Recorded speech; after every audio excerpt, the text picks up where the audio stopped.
হরে কৃষ্ণ, রাধে রাধে। আমি গীতা, গীতার কথায় আপনাদের সুস্বাগতম। আজকে আরেকটি ভিডিওতে গীতার ত্রয়োদশ অধ্যায়ের 22 নম্বর শ্লোকটি পাঠ করছি। আপনারা কিন্তু আমার সঙ্গে অবশ্যই পাঠ করবেন।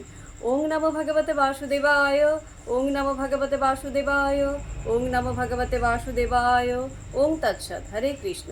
শ্লোকটিও আমার সঙ্গে উচ্চারণ করবেন। পুরুষ প্রকৃতিস্থ হি ভুঙ্গতে প্রকৃতি জান গুণান কারণম গুণসঙ্গ অশ্ব সদসৎ যোনি জন্মসু।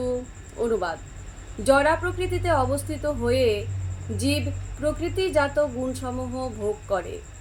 প্রকৃতির গুণের সঙ্গবশতই তার সৎ ও অসৎ যোনিসমূহে জন্ম হয়। তো ভক্তগণ, এমনি করে প্রতিদিন একটি করে গীতা শ্লোক পাঠ করুন আর এই দুর্লভ মানব জনমকে ধন্য করুন। আর আমাকে কমেন্ট করেছেন পারুল গোস্বামী, রাধে রাধে। আপনাকেও রাধে রাধে। হরি বল।